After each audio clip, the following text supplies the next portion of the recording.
जय हिंद मेरे प्यारे साथियों, कैसे हैं सभी लोग। उम्मीद करते हैं कि आप बहुत अच्छे होंगे, तंदुरुस्त होंगे, जिंदाबाद होंगे। आज मेरे प्यारे विद्यार्थियों मैं बात करूंगा रेलवे के बारे में। रेलवे में अप्रेंटिस के लिए कुछ भर्ती निकली हुई है। जो बच्चा रेलवे में जॉब करना चाहता है, जॉब करने का सपना लिए बैठा हुआ है, उन बच्चों के लिए बहुत खुशी की बात है कि रेलवे में अप्रेंटिस के लिए कुछ पोस्ट निकली हुई है। ये पोस्ट प्रयागराज में निकली हुई है। प्रयागराज, झांसी, आगरा, बहुत सारी लोकेशन में निकली हुई है। कंप्लीट जानकारी आज के वीडियो में आपको दूंगा। कौन बच्चा अप्लाई कर सकता है, क्वालिफिकेशन क्या होनी चाहिए, क्या आपको सैलरी मिलेगी, कितने साल का ये अप्रेंटिस होगा, क्या इसका फायदा है, रेलवे में जॉब लगेगी कि नहीं लगेगी अप्रेंटिस करने के बाद, वो कंप्लीट जानकारी मैं आपको दूंगा। उससे पहले जो भी बच्चा चैनल पर नया है, चैनल को एक बार सब्सक्राइब करें, वीडियो को लाइक करें, शेयर करें और बेल आइकन जरूर दबा लें, जिससे कि आपको आगे वाले नोटिफिकेशन भी मिलते रहेंगे। ऐसी जानकारी की वीडियो आपको बहुत सारी मिलती रहेगी। चलिए स्टार्ट करते हैं। Railway recruitment cell, northern central railway, civil line, Prayagraj में आपको पता है अप्रेंटिस की भर्ती निकली हुई है। और कितनी भर्ती निकली है? 1697। जैसा कि आपने थंबनेल में देखा होगा, 1697 पोस्ट निकली हुई है। ओपनिंग डेट आपको पता है, ओपनिंग डेट हो चुकी है 15 तारीख से फॉर्म भरना इसका स्टार्ट हो गया है। 15 तारीख से फॉर्म भरना स्टार्ट हो गया, तो बिल्कुल भी लेट ना करें। अगर आप एलिजिबल होंगे तो इस फॉर्म को जरूर डालिएगा। और लास्ट डेट है फॉर्म भरने की 14 दिसंबर। 14 दिसंबर इस फॉर्म को भरने की लास्ट डेट है। अगर आप इसे भरना चाहते हैं तो आपको क्वालिफिकेशन क्या होनी चाहिए, अभी जस्ट मैं आपको सारी कंप्लीट जानकारी मैं आपको देता हूं। ठीक है, फॉर्म भरने की डेट स्टार्ट हो चुकी है 15 नवंबर से और लास्ट डेट 14 दिसंबर है। क्लियर है भाई? चलिए, अगर बात करें एज की, अगर बात करें कि कौन बच्चा इस फॉर्म को भर सकता है, इस फॉर्म को भरने के लिए आपकी एज 15 साल से ज्यादा होनी चाहिए, आप 15 साल से बड़े होने चाहिए और 24 साल से एज आपकी क्या होनी चाहिए? छोटी होनी चाहिए। मतलब आप 15 साल से अगर 24 साल के बीच में हैं तो आप इस फॉर्म को भर सकते हैं। जैसे कि आपकी जो डेट है 14/12/2023 तक क्या होगी? काउंट होगी, है ना। तो 15 से अगर 24 साल के बीच में है तो आप इस फॉर्म को बड़ी आसानी से भर सकते हैं। अगर आप SC, ST और OBC कैटेगरी में आते हैं तो आपको क्या मिलेगा? 5 साल का एज में रिलैक्सेशन मिलेगा। अगर आप PWD में आ रहे हैं तो आपको 10 साल का एज में रिलैक्सेशन मिलेगा। ऐसी एक्स सर्विसमैन है, इनमें भी आपको 10 साल का मिल रहा है। तो आपको, आप देख रहे हैं, अगर आपके पिताजी रेलवे में हैं या एक्स सर्विसमैन के आप चिल्ड्रन हैं या सर्विंग मैन के आप चिल्ड्रन हैं या सर्विंग ऑफिसर के आप चिल्ड्रन हैं, तो आपको बहुत सारी छूट यहां पे मिलती है। तो आप जब इस फॉर्म को भरेंगे तो बहुत सारी छूट आपको देखने को मिलेगी। ठीक है, आप देख लीजिए, आप कैटेगरी वाइज, अगर आप जनरल कैटेगरी के हैं तो आपका जन्म 14/12/1999 से 14/12/2008 के अगर बीच में हुआ होगा तो आप इस फॉर्म को भर सकते हैं। अगर आप SC, ST कैटेगरी में आते हैं तो 14/12/1994 से 14/12/2008 तक आपका जन्म होना चाहिए। OBC में आते हैं तो सबका दिया गया, अगर आपका डेट इनके बीच में है तो आप इस फॉर्म को भर सकते हैं। बहुत ही शानदार अप्रेंटिस की भर्ती है ये। क्वालिफिकेशन की अगर बात करें, एसेंशियल क्वालिफिकेशन, तो यहां पर क्वालिफिकेशन के लिए क्या होना चाहिए? आपका 10th पास होना चाहिए। अगर आप 10th पास हैं और इसके साथ आपने ITI भी कर रखी है, अगर आप 10th पास हैं और ITI भी आपने पास कर रखी है तो आप इस फॉर्म को भर सकते हैं। 10th और ITI में आपके मार्क्स कितना हो चाहिए? 50% मार्क्स। अगर आपके 50% मार्क्स हैं तो आप बड़ी आसानी से इस फॉर्म को भर सकते हैं। मतलब 10th पास और ITI आपकी होनी चाहिए।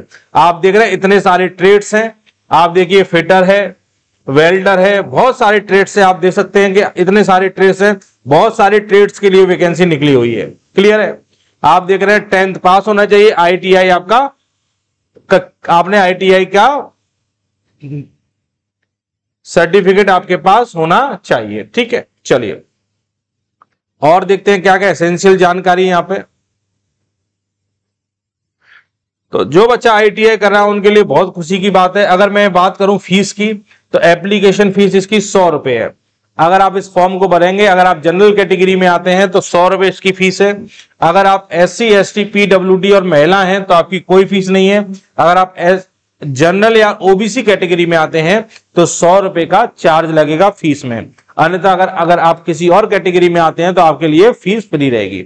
ऑनलाइन इसका फॉर्म भरा जाएगा। आपको ऑनलाइन फॉर्म भरना है। ऑनलाइन फॉर्म भरने के लिए आप इस साइट पे जाइए www.rrcpry.org पे, वहां जाके आप फॉर्म भरना स्टार्ट कर सकते हैं। और पेमेंट आप debit card, credit card, internet banking कैसे भी आप पेमेंट भी करा सकते हैं। ठीक है, मेडिकल फिटनेस होना चाहिए, आप ध्यान दीजिएगा।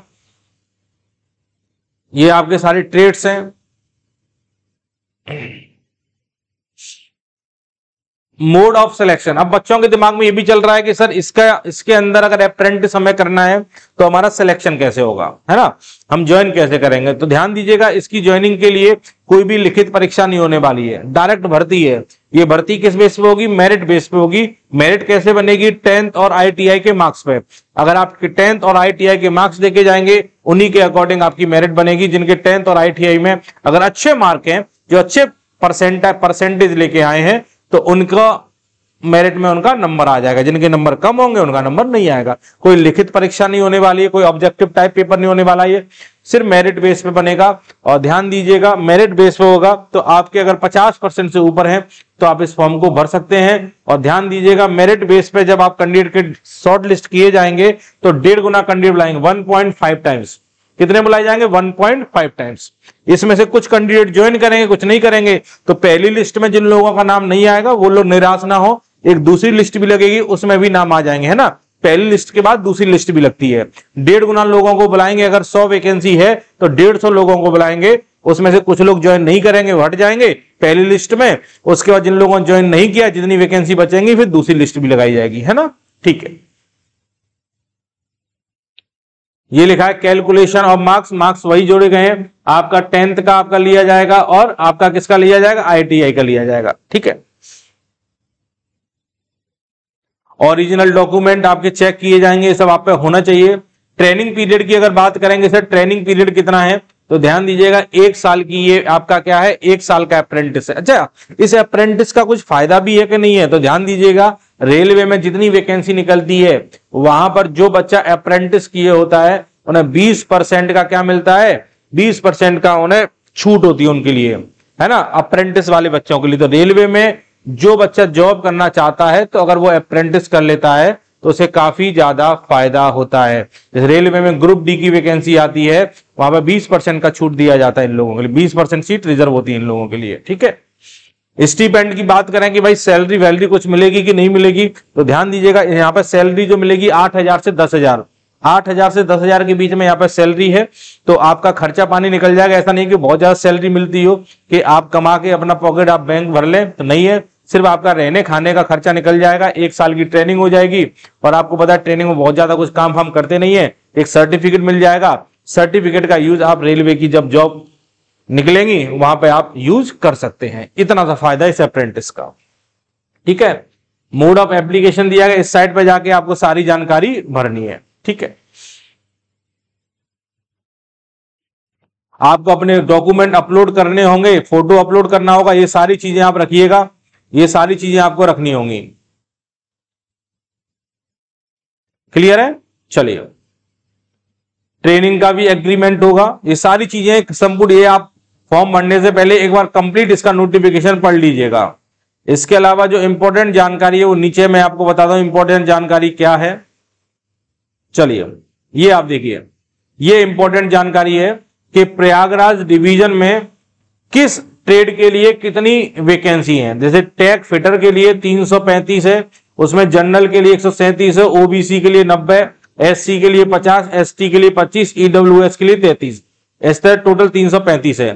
तो अलग अलग डिवीजन की है और हर डिवीजन में अलग अलग ट्रेड है। यहाँ फिटर है, वेल्डर है, कारपेंटर है, पेंटर है। ऐसी आप देखेंगे ये मैकेनिकल डिपार्टमेंट है, ये इलेक्ट्रिकल डिपार्टमेंट है। ठीक है, तो आप देखेंगे आपने ITI किससे की है, ये झांसी डिवीजन है। झांसी डिवीजन में किसके लिए कितनी पोस्ट है, कैटेगरी वाइज बटी हुई है, ये ध्यान से पढ़ लीजिएगा एक बार फॉर्म भरने से पहले। ठीक है, ये वर्कशॉप झांसी के लिए है। इसके बाद ये आगरा डिवीजन है, आगरा डिवीजन में आप देखेंगे फिटर के लिए, इलेक्ट्रीशियन, वेल्डर, मैकेनिक, कारपेंटर के लिए कितनी कितनी पोस्ट है, जनरल वालों के लिए कितनी है, ओबीसी, एससी, एसटी वालों के लिए कितनी है। ये कंप्लीट जानकारी आप रखेंगे इस फॉर्म को भरने से पहले। तो ध्यान दीजिए मेरे प्यारे बच्चों, ये उन विद्यार्थियों के लिए बहुत अच्छी वैकेंसी है जो विद्यार्थी 10th पास हैं और ITI कर चुके हैं। वो अगर इस फॉर्म को भर देते हैं और उनके परसेंटेज अगर सही है तो उन्हें मेरिट लिस्ट में उनका नंबर आ जाएगा, और नंबर आ जाएगा तो वो 1 साल का अप्रेंटिस कर लेंगे, कुछ खर्चा पानी उन्हें मिल जाएगा, एक सर्टिफिकेट मिल जाएगा, जिससे वो क्या करेंगे, रेलवे में जब वैकेंसी आएगी तो वहां लगा कर उन्हें कुछ % की छूट मिल जाती है। इतना सा फायदा इस अप्रेंटिस का। तो जो बच्चा करना चाहता है वो जरूर अप्रेंटिस कर ले, जो 10th और ITI किए हुए हैं। ठीक है, उम्मीद है कि ये जानकारी आपको बहुत अच्छे तरीके से समझ में आई होगी। तो चलिए, जो बच्चा चैनल पर नया था चैनल को एक बार सब्सक्राइब जरूर करिएगा, वीडियो को लाइक करिएगा। अगले वीडियो में मुलाकात करेंगे कुछ नई जानकारी के साथ। जब तक के लिए जय हिंद मेरे प्यारे साथियों।